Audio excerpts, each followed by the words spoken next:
시청자 여러분 안녕하십니까. 9월 27일 시사정담 시작하겠습니다. 시청자 여러분, 민주당 이재명 대표가 어제 구속영장 실질심사를 받았으나 오늘 새벽 영장이 기각됨으로써 기사회생의 기회를 잡았습니다. 수많은 증거와 증언, 위증 혐의에도 불구하고 영장 기각 결정이 나오자 유창훈 영장 전담 판사가 영장 기각을 미리 결정해 놓고 여기에 기각 사유를 꽤 맞춘 것이 아니냐는 비판이 나오고 있는데요. 윤영걸 전 매경닷컴 대표님과 자세히 따져보도록 하겠습니다. 안녕하세요. 네, 안녕하세요. 네. 윤 대표님. 네. 대다수 법조인은 물론이고 민주당에서조차 상당수가 네. 이재명 대표 구속을 예상을 했지 않습니까? 네. 그런데 예상 밖에 어이없는 결정이 나왔어요. 네.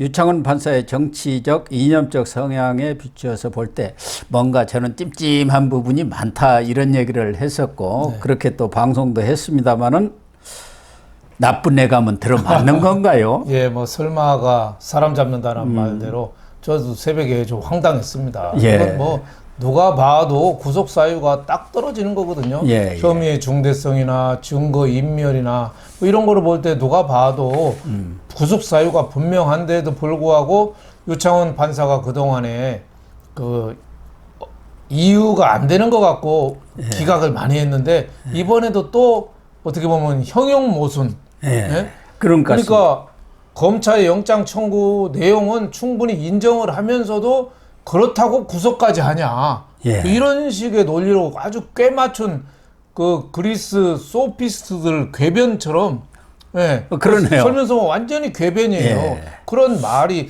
어떻게 있을 수가 있는지. 예를 들면은 위증 교사 성남시장 그 비서했던 사람한테 김병량 시장 위증하라고 교사했다는 거 그거는 유창훈 판사도 소명됐다고 인정을 했어요. 그렇습니다. 네, 소명됐다고 인정했어요. 그래서 좀 하나하나 따져볼 생각입니다. 네네. 우선 어제 오전 10시 8분부터 시작했죠. 네. 그래갖고 오후 7시 24분까지 네. 9시간 16분에 네. 영장 실질심사를 했고요. 네. 그리고 7시간 후인 오늘 그러니까 27일 오전 네. 2시 23분에 나온 793자 네. 그러니까 800여 자의 기각 사유를 뜯어보면은 방금 윤 대표님이 말씀하신 대로 앞뒤가 맞지 않는 그런 기각 사유들이 많은 것 같아요. 크게 보면은 두 가지 사유인데요. 네. 하나는 소명이 부족하다는 거고 네. 두 번째는 증거인멸의 염려가 없다. 우려가 없다. 네. 뭐 도주 우려 없는 것은 뭐 분명하니까요. 그렇죠. 그런데 소명의 부분부터 먼저 따져보면은 네. 백현동 사건의 경우 네. 피의자의 방어권 보장의 필요성이라든가 증거인멸, 범죄 정도 등을 종합하여 보면은 불구속 수사의 원칙을 배제할 정도로 구속 사유와 필요성이 있다고 보기 어렵다. 특히 성남 도계공의 참여 배제 부분은 피의자의 지위라든가 관련 결재 문건 그리고 관련자 진술 등을 종합해 볼 때 피의자가 관여했다고 볼 만한 상당한 의심이 들기도 한다. 이렇게 해놓고는 피의자 방어권이 배척될 정도에 이른다고 단정하기 어렵다. 이렇게 하면서 방어권 보장 차원에서 이 백현동 사건에 대해서는 이 소명이 좀 부족하다는 점을 들었거든요. 예. 그런데 여기에서 지금 백현동에서 성남 도경홍의 참여 배제를 한 것은 그 전적인 결정권이 이재명 대표, 당신은 성남시장이 갖고 있는 것 아닙니까? 그렇죠. 그리고 그때 로비스트로 활동했던 김인섭 씨의 청탁에 의해서 이루어진 것이 분명하단 말이에요. 그렇죠. 근데 이게 뭐 의심하고 말 여지가 없는 거 아닙니까? 김인섭 그 선거 동지 아니에요. 옛날 선거 그 성남시장 선대 본부장하고 했던 사람인데 그 사람이 형 동생하는 사이 그 사람의 청탁을 받고 해준 게 분명하고 그 사이에 여러 가지 정황 뭐 국토부에서 압력을 넣었다. 박근혜 전 대통령이 뭐 협박을 했다는데 그거 다 거짓말로 드러났잖아요. 예. 그런데도 불구하고 그 판사는 뭐라고 그랬냐면 의심은 들지만 직접적인 증거가 부족하다. 직접적인 증거가 뭐예요? 이재명이가 자백하는 거예요. 이재명이가 자백 안 한다는 거예요. 이재명이 자백할 리가 없지 않습니까? 자백할 리가 없잖아요. 주변 인물들이 다 자백을 했고 그 사람들이 또 다 정범들이라고 볼 수가 있는데 그렇죠. 그 사람들 다 구속됐지 않습니까? 그렇죠. 그거를 갖다가 직접적인 증거가 없으니 의심은 드나 직접적인 증거가 없으니 방어권 보장 차원에서 기각하는 게 마땅하다. 이게 말인지 막걸리인지 그러니까 이게 말은 뭐 배제할 수 없는 사유니 뭐 배척이니 어려운 말을 잔뜩 써놨어요. 하는데 가만 문장 내용을 보면은 초등학생보다 논리가 못해요. 앞뒤가 전혀 안 맞는 얘기로. 그러니까 의심은 들지만은 직접적인 증거 이재명이가 자백을 안 하니까 방어권 보장 차원에서 꼭 구속해야 되냐? 이 백현동은 그거예요. 판사가 백현동 한번 가봤으면 이런 말 안 할 거예요. 네. 피의자의 관여에 대해서 상당한 의심이 든다는데 의심이 들고 말 여지가 없습니다. 인허가권은 그렇죠. 성남시장이 갖고 있는 고유 권한이에요. 그렇죠. 그래서 업자가 뭐 1,000억 이상 챙겨 먹은 거 아니에요. 백현동 가보면은 그게 아파트가 들어설 자리가 없는 걸 어거지로 한 거를 뻔히 아는데 그러니까 판사는 속셈은 뭐냐면 대권 후보도 했고 당 대표인데 꼭 구속해야 해? 나는 모르는 일이니까 나중에 재판정 가서 너네들끼리 알아서 해봐. 정말 말도 안 되는 말도 안 되는 거죠. 예? 대북 송금도 마찬가지 아닙니까? 핵심 관계자 이화영의 진술을 비롯한 현재까지의 관련 자료나 피의자 인식이나 공모 여부, 관여 등에 관해서 다툼의 여지가 있다고 보인다. 그러니까 결정적인 증거라든가 이런 것이 좀 없다. 그 얘기 아닙니까? 결국은 다툼 여지가 있다는 것은. 그렇죠. 그런데 거기에 참여했던 이화영 전 부지사도 마찬가지고 김성태, 안부수 그리고 국정원의 문서라든가 국정원 전현직 직원들 또 아태협의 관계자들 그리고 쌍방울 관계자들 다 진술을 했고 그 대다수가 또 그 사람들도 지금 구속이 돼갖고 전체 이 구속자만도 쌍방울하고 이 백현동으로 해서 21명이라는 겁니다. 21명.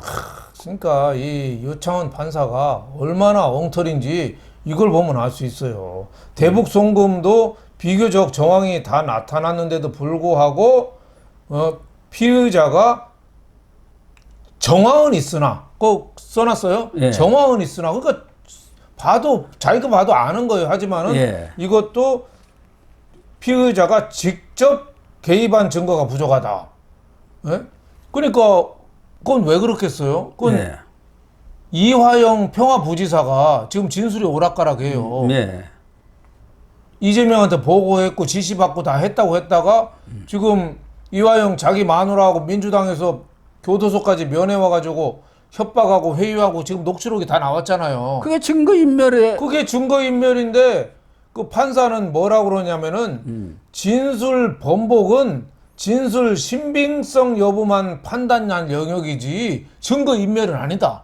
이게 어떻게 말이 막갈리예요? 그러니까요. 이런 궤변이 있어요? 아니 진술을 번복하고 그 진술을 번복하는데 관여한 게 이화영 마누라하고 민주당하고 변호인들이 다 뛰어들어가지고 면회한 게 그 녹취록까지 다 나왔잖아요. 아니 박찬대 최고위원이 그렇죠. 이우일 용인갑 거기 직무대리 지역위원장 만나고 또 부인 백정화하고 통화까지 하고 그 이후에 옥중 편지가 나오고 변호인 사임 얘기가 나오고 법정에서 부부싸움 벌어지면서 재판까지 연기가 되고 이런 상황들이 지금 벌어진 거 아닙니까? 그렇죠.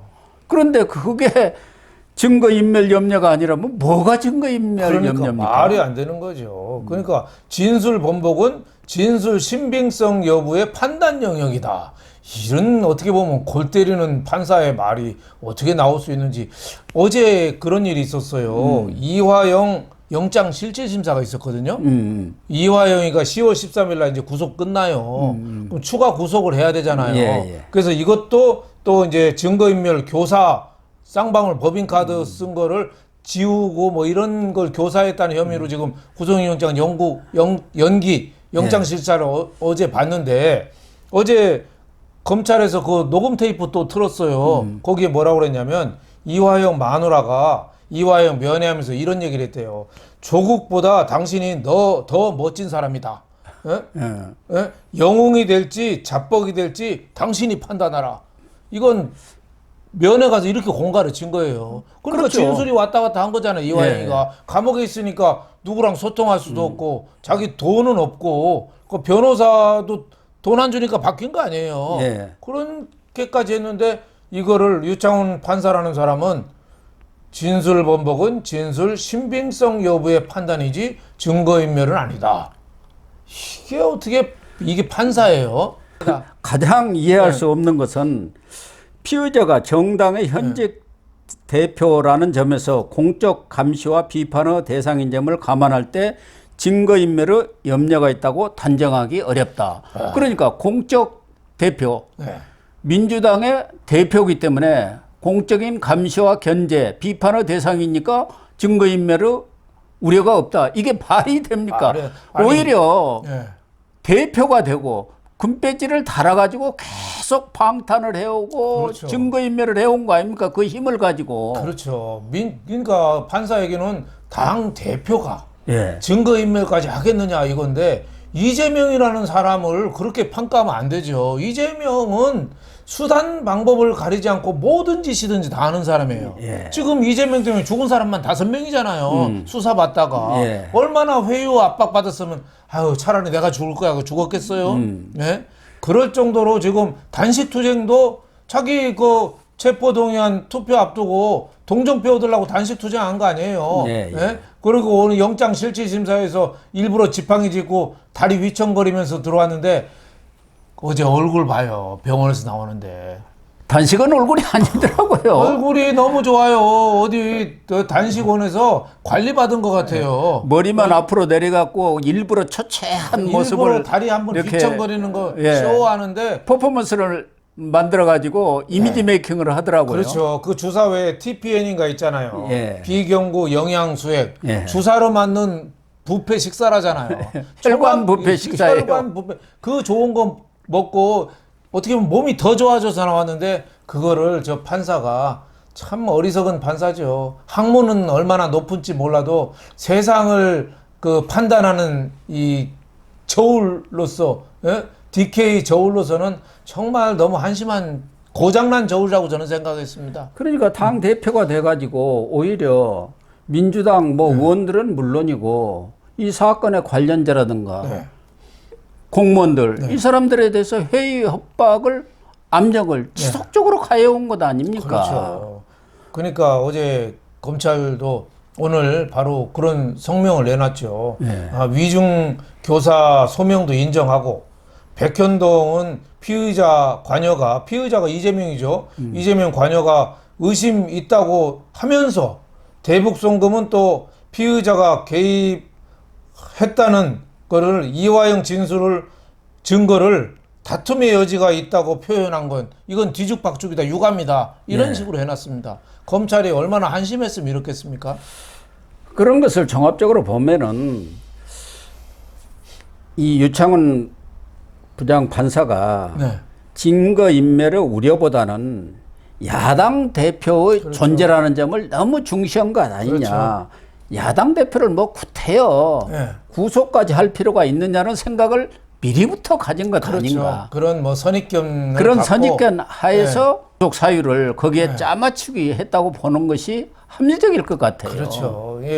법을 만드는 사람들은 한비자가 얘기했잖아요. 법불아귀. 법은 앞에는 사람의 귀천은 없다. 이게 가장 중요한 원칙인데 당 대표고 국회의원이라고 꼬리 내린 거죠. 한 수 접어준 거죠. 거기다가 저렇게 높은 사람을 뭐 꼭 구속해? 저 170석 가까운 야당 대표를 구속시켜? 그러면 나한테도 이게 개딸들이 쳐들어오고 나도 좀 불안하지 않을까? 후환이 좀 두렵지 않나? 두렵지 않을까? 이런 거 한 거죠. 그러면서 겉으로는 뭐 인권, 정의로 포장을 한 건데 저런 판단이 어떻게 나올 수가 있는지 정말 참 한심합니다. 유창훈 판사가 좀 쫄았나요? 아무래도 뭐 좀 겁먹 개딸들 막 나서고 뭐 탄원서 막 쇄도하고 하니까 또 이재명 또 머리카락 내리고 또 째려보고 하니까 바짝 겁낸 거죠. 저런 판사는 참 한심합니다. 예. 당 대표라고 봐주고 저런 식으로 하면 우리나라 그러면 높은 놈들의 범죄는 아무도 그러면 단죄할 사람이 없네요. 뭐 대통령이든 네. 장관이든 네. 공적 감시의 대상이 아닌 사람이 누가 네. 있습니까? 그 사람들 범죄 혐의 저질러도 네. 뭐 증거인멸 우려가 없다. 그렇게 봐야 하는 것 아니겠습니까? 그렇죠. 그러니까 국회의원들 다 잡아놓을 수가 없는 거예요, 이제는. 네. 이렇게 이 유창훈 판사의 네. 이 기각 사유로 보면은요. 그렇죠. 그렇지 않습니까? 예. 구속 사유로 보면은 뭐 1000가지가 넘치고 99.999% 구속돼야 됩니다만은 그거를 불구속으로 풀어준 거 우리 사법 사상 아주 오점이 아닐 수 없습니다. 이것도 흑역사의 하나로 남을 것 하나 같습니다. 남죠. 다만 이재명은 청명해 주거나 한식해 주거나 똑같습니다. 예, 이번에 추석은 어떻게 집에서 보낼 수 있을지 몰라도 제가 보기에는 내년 설날은 집에서 못 보낼 겁니다. 오히려 저는 전화위복, 세옹지마가 아닌가 이런 생각도 해봤습니다. 왜냐하면은 이 사법 리스크에 이재명이 앞으로 계속 끌려다녀야 되거든요. 그렇죠. 예. 뭐 정치적으로는 기사회 네. 회생했을지 모르지만 네. 앞으로 재판이 이제 계속 될 것 그렇죠. 아닙니까? 재판 중인 게 위례 대장동 선거법. 특혜 성남 FC 불법 후원금 또 대선 때 허위사실 공표 이거 지금 재판 중이고 수사는 쌍방울 그룹 쪼개기 후원 증거인멸 사법방해 대장동 천화동인 428억 약정 의혹 정자동 호텔 특혜 의혹 히드라 그리스 신화에 뱀 대가리가 9개 있는데 예. 이 중에 대가리 하나만 죽으면 죽게 돼 있습니다. 예, 그래서 이재명은 청명해 주거나 추석해 주거나 한식해 주거나 다 똑같기 때문에 오히려 이 민주당이 황골 탈퇴 감옥 가면 황골 탈퇴 할 수 있거든요. 네. 질질 끌려다니는 거지. 질질. 예, 질질. 어떻게 죽는지 모르게 질질 늪에 빠져서 민주당이 그 공멸하지 않느냐. 저는 이렇게 생각해서 어떻게 보면은 숨겨진 축복일 수도 있다. 저는 이렇게 생각했습니다. 검찰도 당초는 만약에 기각된다 한다면은 또 다른 사건을 묶어서 영장을 재청구 한다는 그런 얘기도 흘러나왔습니다만은 추석 이후에 불구속 기소로 이렇게 방향을 잡은 건가요? 일단은 뭐 또 지금 구속영장을 청구하려면은 그 국회에 가서 체포동의안을 또 넘어야 됩니다. 그러면 또 와글와글 또 회기 중이고 또 아닐 때 또 뭐 가리고 복잡하잖아요. 그리고 그 다음에 또 영장 실시심사 또 받거든요. 예, 그렇죠. 그러니까 일단은 불구속 기소를 넘겨서 빨리 재판을 받게 하고 또 다른 거 있잖아요. 다른 거 새로운 거를 또 해서 또 뭐 구속영장을 요 다음에는 청구하지 않을까. 이재명 사법 리스크는 끝나지 않고 지금도 계속 진행 중이다.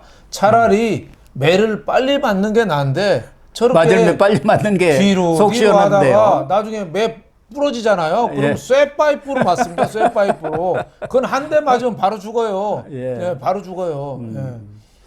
어쨌든 진짜 쇠몽둥이를 맞을 날이 멀지 않았다고 그렇죠. 봐도 되나요? 그렇죠. 이번에 구속됐으면 차라리 동정표도 있고 민주당이 이 쇄신하자는 그런 바람도 있고 또 비대위 하면서 명망 있는 중립적인 인사들 데리고 오면 민주당이 회생할 수 있는데 저는 민주당 회생은 이제 틀렸다고 봅니다. 검찰도 앞으로 뭐 이것이 기각이 됐다 해서 범죄 자체가 없어진 것은 아니지 않습니까? 구속은 사유가 없다는 것이지. 그렇다고 해서 앞으로 불구속 기소를 하게 되면은 과거 조국 전 법무장관도 구속영장은 기각됐지만 1심에서 2년을 받았고 지금 제2심에서도 항소심에서도 법정 구속될 유기에 있지 않습니까? 뭐 그런 사례는 너무나 많기 때문에 검찰이 이번에는 어쨌든 영장실질심사에서는 판정패를 받았지만 재판 과정에서는 정말 촘촘한 수사를 통해서 확실히 범죄를 입증해갖고 이제 법무 심판대 위에 올리는 것이 검찰이 해야 할 일 아니겠습니까? 그렇죠. 이번에 유창훈 판사는 그냥 처삼천 벌초하듯이 대충 보고 뭐 그렇다고 그래서 방어권도 인정해야 되는데 당 대표까지 구속하냐 이래서 기각을 했는데 1심에서 지금 나온 것만 잘 해도 이 1심에서 재판정에만 잘 대응해도 저는 이재명은 저 법정 구속은 피할 수 없다고 봅니다. 그러니까 제가 아까 몇 번 말씀드렸지만 청명해 주거나 안식해 주거나 똑같거든요. 이재명의 운명은 벌써 이번에 위증 교사 혐의가 소명이 됐어요. 판사가 그건 인정을 했어요. 이거 하나만 해도 과거에 그럼요. 얼마나 큰 거예요. 예? 그걸로 선거법 그거 다 그게 받았잖아요. 무죄 판결 그렇죠. 받았지 않습니까? 그거 대법원에서 했잖아요. 그거 아마 재심 청구 들어갈 수도 있어요. 그러면 민주당이 이거 당성하겠어요? 민주당이 그때 선거 지원 받은 거 있잖아요. 그런 것까지 다 토해낼지도 몰라요. 민주당의 위기는 지금부터 시작이다. 판사가 일시적으로는 조금 덮어놨어요. 덮어놨지만 밑에 부글부글 끓는 마그마까지 다 덮는 건 아니다. 이거는 판사들이 1심 가서 2심 가서 제대로 아마 심리를 할 거다. 이렇게 보여집니다. 네, 그렇게 결론을 내리도록 하겠습니다.